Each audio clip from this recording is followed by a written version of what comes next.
Deep in the belly of a forgotten space station, past the humming walls and flickering lights, there was a hallway no one talked about. It was narrow, cold, and always too quiet, like sound itself was afraid to linger there. The doors lining it were heavy steel, their control panels worn from years of code entries and silent denial. Most of them were locked. One of them held a secret.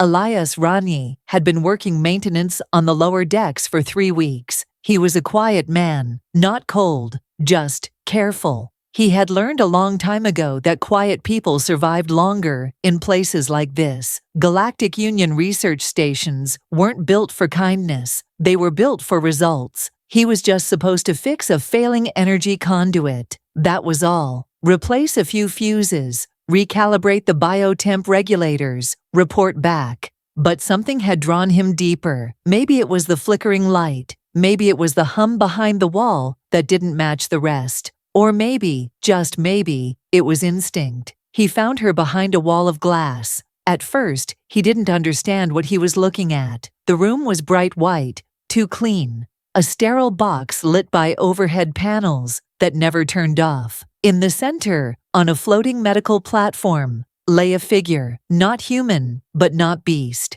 Her skin shimmered gold, like sunlight trapped beneath skin. Her hair, long and white, lay tangled around her face like fallen threads of starlight.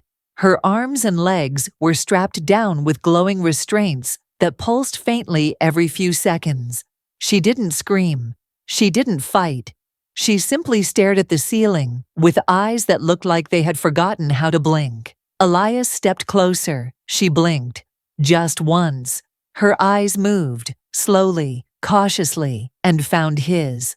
Time paused. He had expected terror, maybe rage, maybe a plea. But what he saw instead froze something in his chest. Resignation. She looked at him the way a prisoner looks at clouds. Something distant, unreachable, already accepted as gone. He tapped the console beside the glass. It beeped in protest, denying his access. Level 4 clearance required. He wasn't even level 2. Just a tech. Just a human with tools and no authority. Still, he didn't move. He couldn't. This wasn't a mistake. This wasn't a glitch in the system. This was intentional. He looked closer. Her skin was bruised in places. Her fingers trembled every few seconds, like they remembered something her body couldn't forget. The monitor above her flickered with medical data he couldn't decrypt. Subject 7X, it read. No name, no identity, just a label. She blinked again. And then, for the briefest second, her lips moved. He couldn't hear her, but he could read lips. Help. Elias took a step back. The hallway was still empty. No guards, no scientists, no reason for him to be here. And yet, he pressed his hand gently against the glass. Her eyes widened. It wasn't much, but it was enough. Then he heard footsteps. Panicked, he backed away, grabbed his toolkit, and walked like nothing had happened. Like he hadn't just seen her, like he hadn't just met a soul behind the glass. But deep in his chest, something had changed. And as he turned one last time before the hallway swallowed him, he saw her lift her head, just slightly, eyes still locked on him. She had seen something in him too. Not power, not rescue, just possibility. The next night, Elias returned. He wasn't scheduled for another maintenance sweep. In fact, he had no reason to be anywhere near that hallway. But reason didn't matter anymore. Not after those eyes. Not after that silent word on her lips. Help. He carried a small box tucked beneath his coat. Inside was a wrapped square of dark chocolate from Earth. Just one. Melted slightly from the station's heat, but still whole. It wasn't much. It wasn't a plan. But it was a start. The corridor was quiet, as always. Elias approached the locked door slowly, glanced at the surveillance orb in the ceiling corner, and pulled a small EMP chip from his belt. One flick, one pulse. The orb blinked once, then died. 30 seconds of blind time. It was all he needed. He tapped the console. Access denied. Expected. But the night before, he had memorized the override panel's rhythm. 3 taps, hold, release. It didn't open the door, but it lowered the audio filter inside the room. Enough to speak. He knelt beside the glass and placed the small box in the tool slot. The internal slide moved with a soft hiss. She was awake, lying in the exact same position, same glowing cuffs on her limbs, same unmoving lights above her. But her eyes followed the box. Her gaze didn't lift to his face at first. She stared at the object like it was foreign, alien, a thing not meant for her world.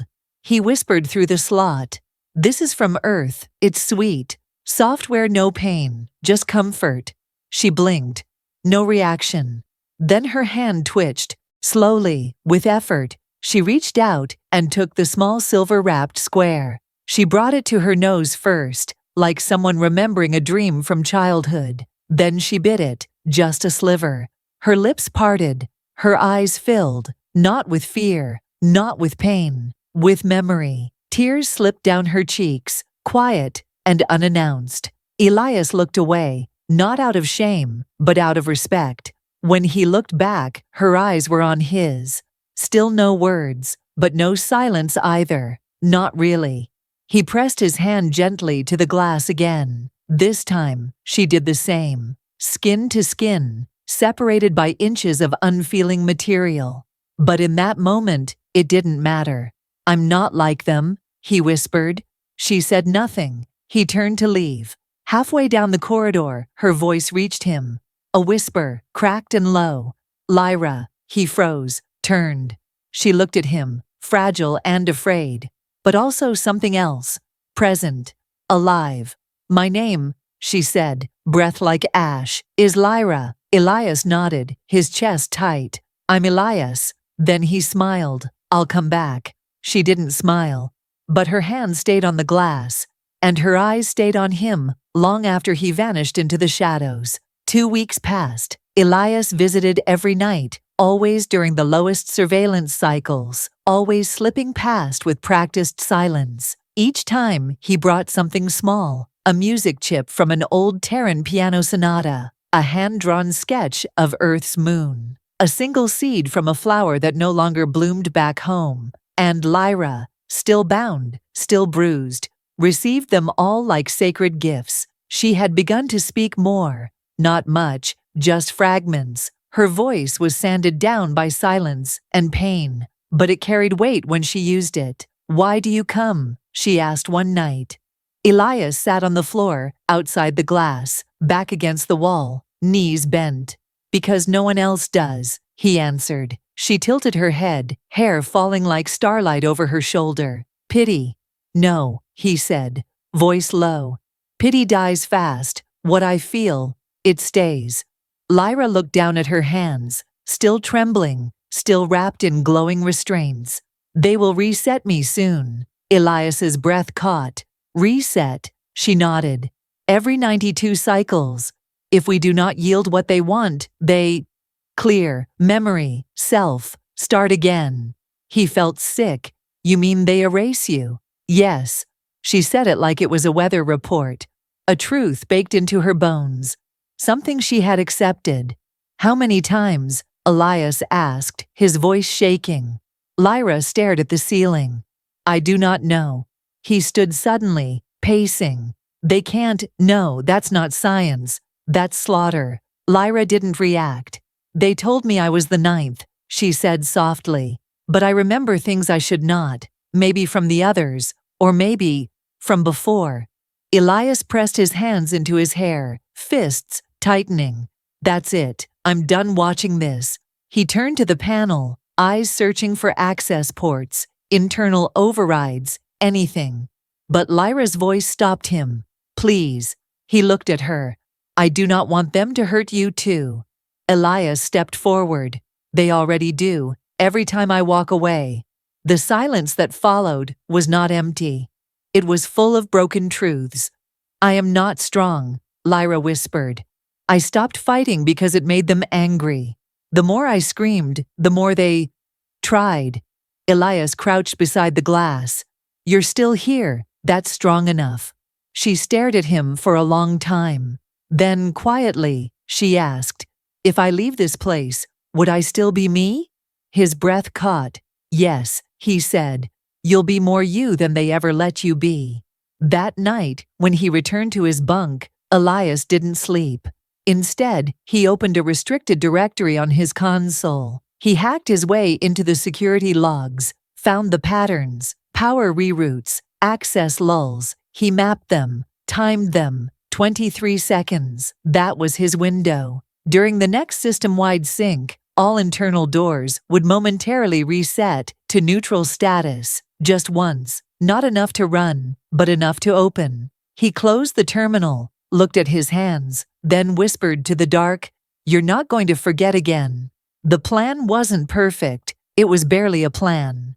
Elias had mapped the hallway, memorized guard rotations, rerouted 3 maintenance drones to run decoy tasks during the blackout. He packed only what mattered: thermal wraps, an oxygen rebreather, a map of outbound cargo routes, and a data chip with Lyra's biometric readings. 23 seconds, that was all they had. When the core system cycled for calibration, all non-essential doors would momentarily unlock. A quirk buried deep in outdated software. It wasn't meant for escape, it was meant for speed. But Elias knew how to make it mean something else. He stood outside her door, heart pounding like a war drum in his chest. Lyra waited on the other side. He had disabled the surveillance orb again. The hallway was dim. No alarms, not yet. He exhaled. "Lux," he whispered into his comlink, "count me down." The AI responded instantly. "Core recalibration in 15 seconds. Brace for unlock window." He reached into his toolkit and pulled out the emergency override plug. "Custom-rigged, illegal, and beautiful." "Lyra," he said into the panel, "it's time." Inside the room, she sat up, slow but ready. Her skin glowed faintly in the low light. The energy cuffs still pulsed along her wrists and ankles. But her eyes, they weren't empty anymore. They were burning. 5 seconds. 4, 3. "Unlock window opening," LUX reported. Elias slammed the plug into the access port. The door blinked, then hissed open. "Now," he breathed. He sprinted in, crossed to the medical platform, and pulled a tiny injector from his coat. With one jab, the cuffs around Lyra's limbs deactivated, falling away like glass shattering. She stood, shaky but upright. He wrapped an arm around her. "Can you walk?" "I can run," she whispered. They burst into the hallway. 20 seconds. Alarms hadn't triggered yet. That would come after the second lock wave. Elias led her down the side passage, past a storage bay, down a maintenance tunnel he had cleaned 100 times, but never once used for escape. They reached the emergency hatch. It required a level 5 key card. He didn't have one, but he had Lyra. She stepped forward, lifted her hand, and touched the scanner. It glowed red, then gold. The panel sparked and opened. Elias stared. "How?" "I remembered something," she said, breathless. They slipped through the hatch just as the alarms screamed to life. "Unauthorized breach, Zone 6, lockdown initiated." They ran. Elias triggered the launch bay override. One small vessel remained in dock, a planetary drop craft, half-fueled, barely flight-ready. Perfect. He threw open the hatch. Lyra collapsed into the seat. He punched coordinates to the nearest unmonitored moon. Lights flashed, sirens howled. Then, ignition. The station shrank beneath them as stars exploded into view. Inside the ship, Elias turned to Lyra. "You did it." She looked at him, eyes wet but fierce. "No," she said. "We did." He took her hand. Her skin trembled against his, and together they vanished into the dark. The ship touched down like a sigh. No emergency beacons, no orbital scans, no greeting towers, just dust and rock and silence. The moon had no name. At least, not in any chart Elias had ever seen. It hovered at the edge of a dying star system, forgotten, ignored. And that made it perfect. He powered down the vessel, and for the first time since the alarms, he breathed. Really breathed. The kind that reaches your ribs. Lyra stood at the threshold, her silhouette framed by the soft orange light of the twin suns hanging low over the horizon. She looked different now, not healed, no, not yet, but unbound, no restraints, no sensors, no needles, only space, wide, wild, quiet. Does it feel real? Elias asked gently. Lyra stepped out onto the dust, her bare feet sinking slightly into the warm ground. She closed her eyes, tilted her face to the sun. I thought I would be afraid, she said. And now, I still am, she admitted. But it's the good kind. They worked quickly. The ship didn't have much: a survival tent, a hydrocell purifier, a limited food reserve. Elias salvaged old panels to create a small shelter, patched it with canvas and prayer.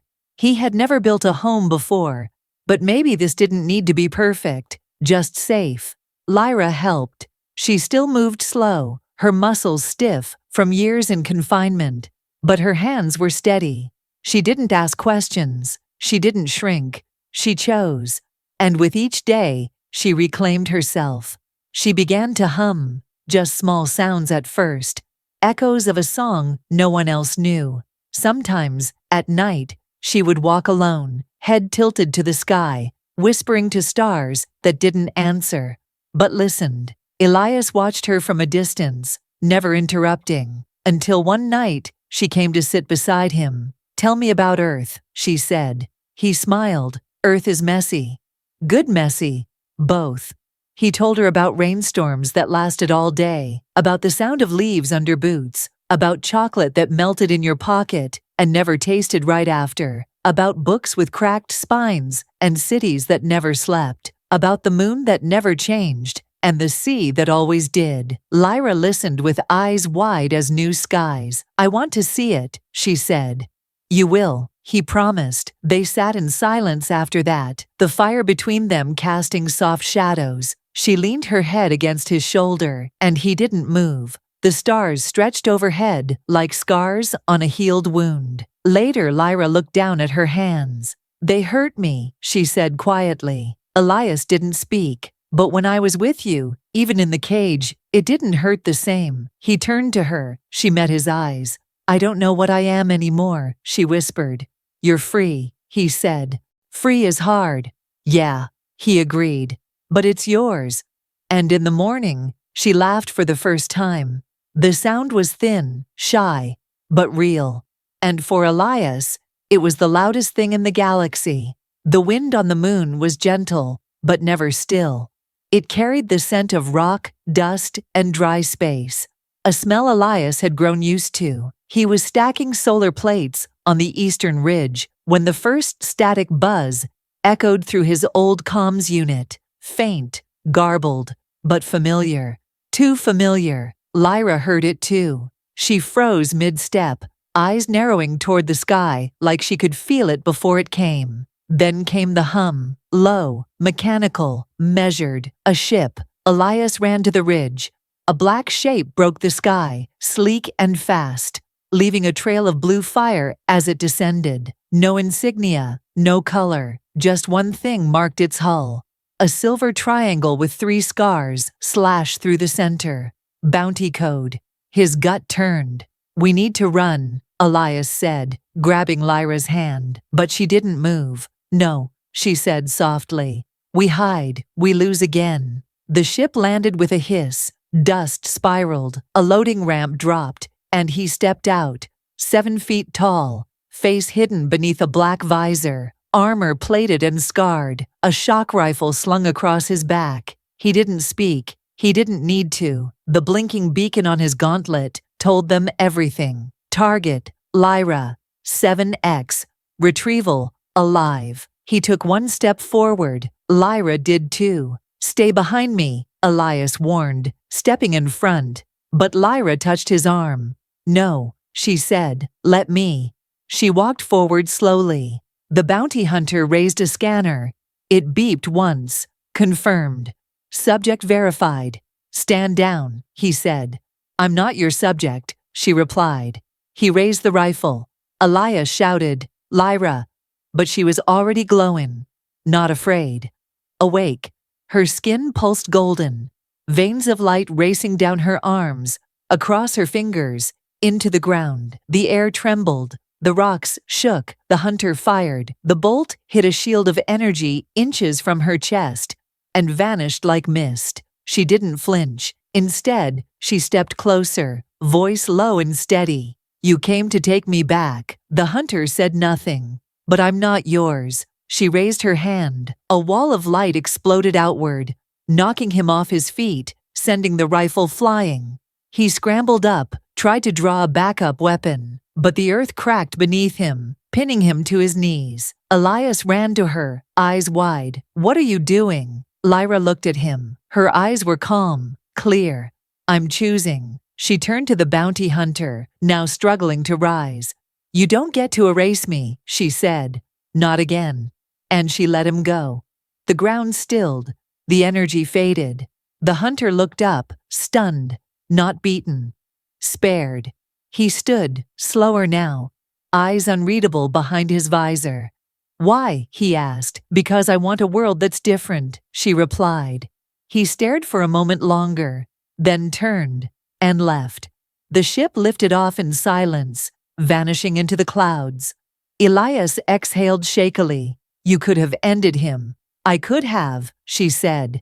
"But you didn't." Lyra looked at her hands. "They always told me my power was for them, for their labs, their wars." She turned to him. "Now I know what it's really for."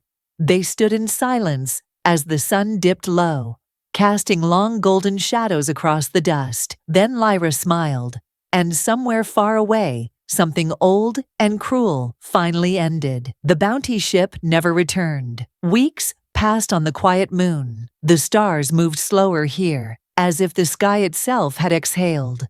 The threat was gone. The hunt was over, and for the first time, Lyra and Elias were not survivors. They were settlers. They buried the weapons first. Elias melted the barrel of the stolen pulse rifle and buried it beneath a cairn of moonstone. Lyra scattered the remains of her glowing cuffs into the wind, watching as the last sparks vanished into the sky. They did not speak of those things again. They did not need to. Instead, they built. The shelter became a home. Walls reinforced. A water collector installed. They dug into the ground to plant seeds from earth and native spores they had gathered from the far valleys. A garden grew. Slow, small, stubborn. But it grew. So did they. Lyra learned how to smile without apology. She carved small stones, with patterns only she remembered. She danced when the wind was warm and still enough to carry sound. Sometimes, at dusk, she sat beside Elias and told him stories in pieces, half dream, half memory, of her world before the cage. A planet made of light, a sister who sang, a mother who taught her how to catch wind in her hands. "I think I lost their faces," she said one night, voice quiet. Elias placed his hand gently over hers. "No," he whispered. "They're still in you. You remembered the wind." She nodded. That night, they lit a fire beneath a dome of stars. No weapons nearby, no alarms ticking in the dark, just flame and breath, and the sound of freedom, soft, not loud, like the flicker of heat against skin after a long cold silence. "You know what I feared most?" Lyra asked. Elias looked at her. "What?" "That once I escaped, I wouldn't know what to do." "And now?" She looked up. "Now I know freedom is not being somewhere else.